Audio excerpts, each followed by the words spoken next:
నమస్తే, welcome to star trek. ప్రస్తుతం అంతా పట్టుకు ఉన్నారు neuro psychological therapist, astrologer and numerologist Madhavi గారు ఉన్నారు. మాట్లాడదాం. నమస్తే మేడం. నమస్తే మేడం, కొన్ని సందర్భాల్లో ప్రతి ఒక్కరికి ఎలా ఉంటుందంటే లైఫ్ సడన్ గా స్టక్ అయిపోతూ ఉంటుంది. అప్పటి వరకు బాగానే ఉంటుంది, అంతా మనం అనుకున్నట్టే ఉంటుంది. పర్సనల్ లైఫ్ కానీ ప్రొఫెషనల్ లైఫ్ కానీ మంచిగా వెళ్ళిపోతుంది.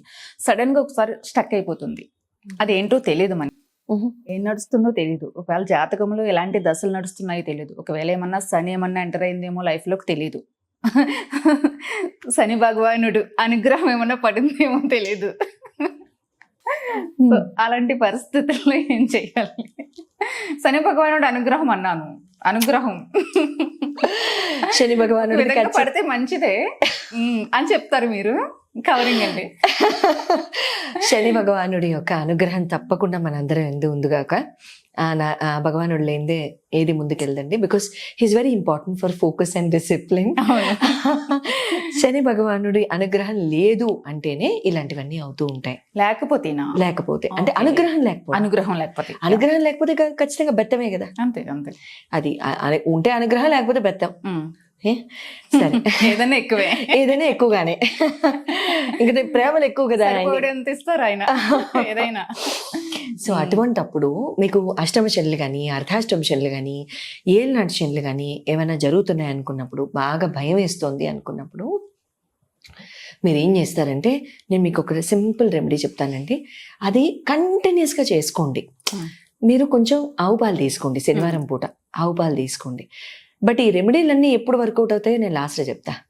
బోనస్ టిప్ అనమాట అది. ఓకే, సో అప్పుడే వర్కౌట్ అవుతాయి. ఇవి ఎన్నిసార్లు చేసినా లేదా వర్కౌట్ అవుతాయి. క్లాస్ లాస్ట్ లో మనకి ఆవు పాలు కొంచెం ఒక కప్పుడు తీసుకోండి.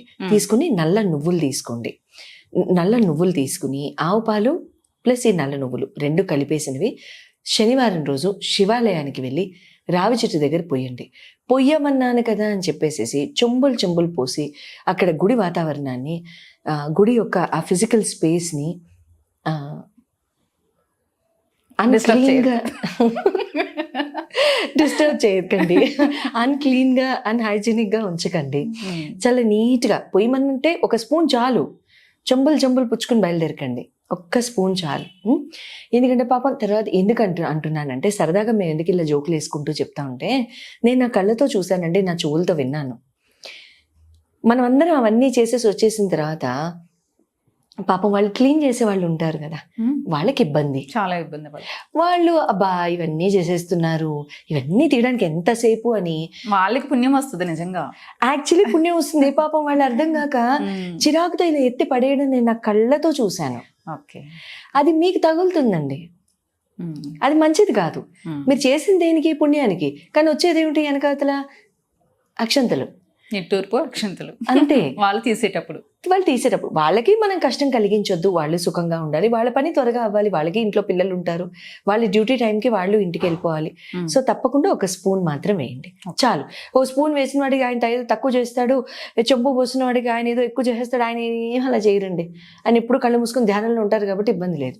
సో గొడవే లేదు, ఆయన ఏమి చూడరు, ఇబ్బంది లేదు. తర్వాత బోనస్ ట్రిప్లో వస్తుంది అసలు ఆయన ఏం చేస్తారు అనేది.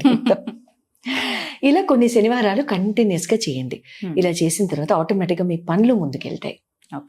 పనులు ముందుకెళ్ళిపోతాయి, చాలా వరకు రిలీఫ్ వస్తుంది. గ్యారంటీ. బోనస్ చెప్పండి. ఆ బోనస్ ఏంటంటే, మన కర్మలు బాగుంటాయి. అది మనకు అలా తెలుస్తుంది అంటే మన మనసాక్షికి తెలియదా రమ్మా మనం ఏం చేస్తున్నాం?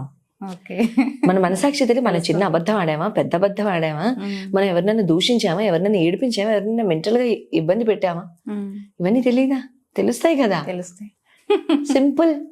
కర్మలు బాగుంటే ఇవన్నీ ఫలించేస్తాయి. ఓకే, ఇవి ఈ కర్మ అంటే ఎవరిని ఇబ్బంది పెట్టకుండా ఇవన్నీ చేసుకుంటూ ఆ రెమెడీ చేయమంటారు. అంతే. ఆయన కర్మకారకుడు కదా. అవును. మరి ఆయన క్లాజుల్ని మనం ఫుల్ఫిల్ చేయాలి కదా. అందుకని కర్మలు చక్కగా నీట్ గా పెట్టుకుని ఉంటూ ఈ రెమెడీ కనుక చేస్తే ఉంటుంది. ఎన్నిసార్లు చేయాలి రెమెడీ?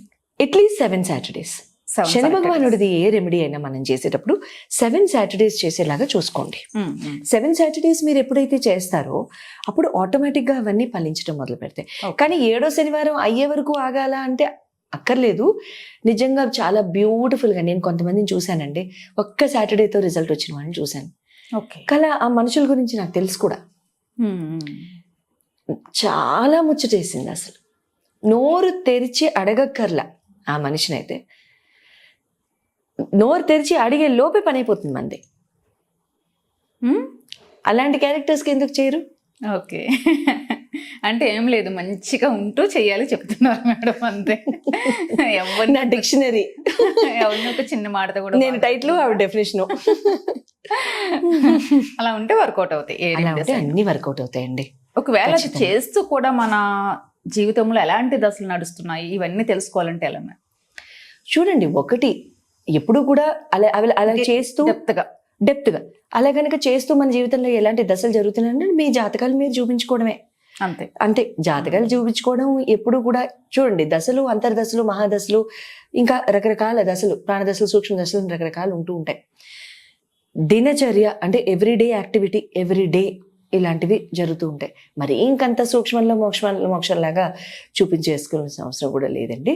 బట్ ఒకటి, దశలు అంతర్దశలు ఎన్నాళ్ళు, ఆ టైం లైన్స్, ఈ టైంలో ఈ ఫ్రేమ్లో మేము ఇంత జాగ్రత్తగా ఉండాలి, ఈ ఫ్రేమ్లో మేము ఇంత జాగ్రత్తగా ఉండాలి అని ఆ కొటేషన్స్లో కనుక మనం ఉంటే, ఇప్పుడు మనం ఆఫీస్లో చేరామండి, చేరిన తర్వాత ఒక 5 ఏళ్ళు ఇక్కడ పనిచేద్దాం అనుకుంటున్నాం.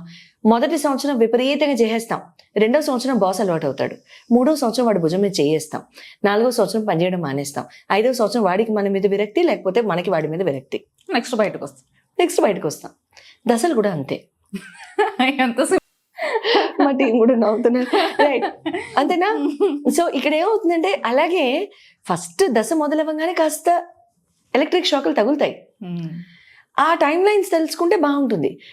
2వ సంవత్సరం వచ్చాక దెబ్బలు అలవాటు అవుతాయి, 3వ సంవత్సరం భుజం మీద చేయలుతుంది, 4వ సంవత్సరం వాళ్ళకి మన మీద విసుకొస్తుంది, 5వ సంవత్సరం దశలతో ఆటోమేటిక్గా మనం క్యారీ ఫార్వర్డ్ అయిపోతాం, అలవాటు అయిపోతుంది. అప్పటికి ఒకటి, జోక్స్ అపార్ట్, అంటే సరదాగా మనం చెప్పుకుంటూ, అంటే జీవితాన్ని సరదాగా ఎలా తీసుకోవాలి అనేది మేము ట్రై చేస్తున్నామండి. అంటే మీ అందరికీ అలవాటు అవ్వాలని, మనందరికీ అలవాటు అవ్వాలని, నాకు తనకి అందరికీ అలవాటు అవ్వాలని మనం చెప్పుకుంటున్నాం. కాబట్టి లేకపోతే మాత్రం ఆ ఫస్ట్ 1 year 2 yearsలో ఆ భగవానుళ్ళు, ఆ గ్రహ భగవానుళ్ళు తప్పకుండా మనకి నేర్పిస్తారు. మనుషుల ద్వారాలోనూ, ఫ్రెండ్స్ ద్వారాలోనూ, తర్వాత పేరెంట్స్ ద్వారా, పెద్దల ద్వారా, చిన్నపిల్లల ద్వారా, నాకంటే వయసు తక్కువ, ఎన్నోసార్లు నాకంటే వయసు తక్కువ అవుతుంది, ఎన్నోసార్లు కొన్ని చెప్తూ ఉంటుంది. వయసు తక్కువ అని నేను వినకుండా ఉండకూడదే. భగవానుడు ఎవరిని చూస్ చేసుకుంటారని మనకు తెలియదు. మనం అహానికి పోకూడదు, మనకే తెలుసని అనుకోకూడదు. ఎందుకు చెప్తారు, ఏం చెప్తారు, ఎవరి నోటి ద్వారా చెప్పిస్తారో మనకు తెలియదు. అలా అని ఇలాంటివి చేసుకుంటూ ఉంటే ఖచ్చితంగా మనకి లైఫ్లో ఒక స్థాయి అనేది మనం ఎదుగుతాం. అంతే. అలా ఒకసారి చూపించుకోండి, మంచిదే.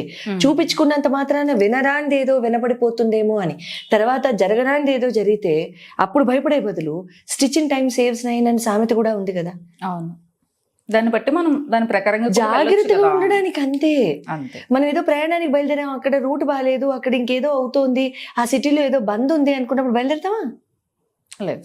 అలా తెలుసుకోకుండా అక్కడికి వెళ్ళాక చూద్దాం, యూటర్న్ ఉంటుంది కదా అని అనుకుంటామా? లైఫ్ కూడా అంతేనండి. ఒక స్థాయిలో ఉంటారు అని మీరు ఇప్పుడు అన్నారు. ఖచ్చితంగా మనము కొన్ని ఫాలో అయితే ఖచ్చితంగా ఒక స్థాయిలోనే ఉంటాం. ఖచ్చితంగా. ఇప్పుడు జాతకం ఇదంతా ఇవన్నిటితో పాటు మనం కూడా ఎవరైనా ఏదైనా చెప్తే తీసుకోవాలి. సో మెచ్యూరిటీ ఉండాలి, పరిస్థితులు చాలా నేర్పిస్తాయి, మనుషులు చాలా నేర్పిస్తారు. ఇదంతా లైఫ్ కి సంబంధించిందే కదా. ఎన్ని ఎక్స్పీరియన్స్ అయితే ఖచ్చితంగా ఏదో ఒక టైంలో ఒక స్థాయిలో ఉంటాము. అంతే. జీవితమే ఒక స్కూల్ అండి. అంతే. ఆ స్కూల్ నుంచి టీసీ రాదు, ఎవ్రీ మినిట్ లెర్నింగ్. అంతే. సూపర్ గా చెప్పాము. నమస్తే. Thank you.